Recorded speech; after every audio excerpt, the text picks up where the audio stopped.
Reprezent 2025. Rap. Máme tu rap. Tento rap by sa vám akože dosť mohol páčiť. Je to môj vlastný rap.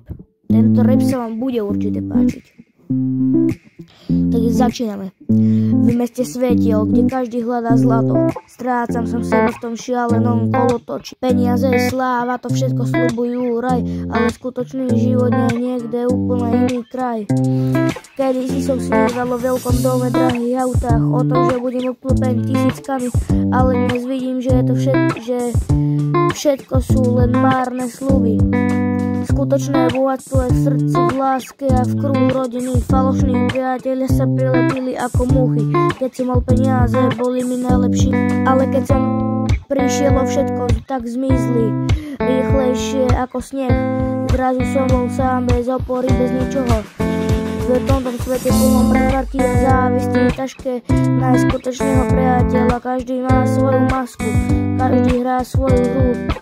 A ja sa cítim ako v blízku, kde neviem kam.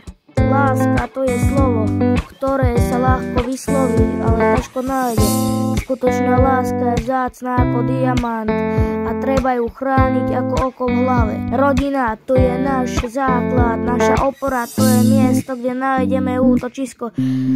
Aj keď sa pohádame, vždy sa k sebe vrátime, lebo krv nás spája, láska nás drží pohromade. Peniaze môžu kúpiť veľa vecí, ale nie rodinu.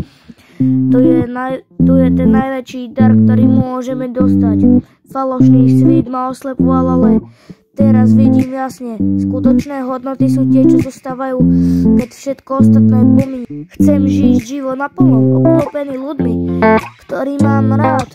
Chcem pomáhať druhým a robiť dobro. To je môj cieľ, to je moja cesta. Aj keď niekedy stúpnem a padnem, vždy sa vrátim k tomu, čo je dôležité. Takže, ak hľadáš šťastie, nehľadaj ho v peniazoch, ale v srdce ľudí, ktorí ťa milujú. Tento rap bol taký, to bol taký rap logický, že neviem.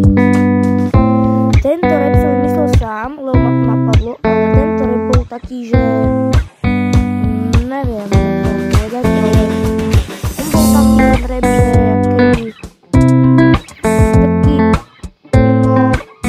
bola tam proste láska, bohatstvo a to aj dôležitejšie, čo tam muselo byť pretvarba, čož je veľa ľudí, že sa len pretvárajú. Takže dávajte sa ľudí pozor. A keď chcete ďalšie takéto rapy, tak dajte do komentárov ďalší rap, tam napíšte. A keď sa vám to páčilo, ohodnoťte to, že koľko z 10, napíšte do komentárov. A keď sa vám to páčilo, dajte like, odber.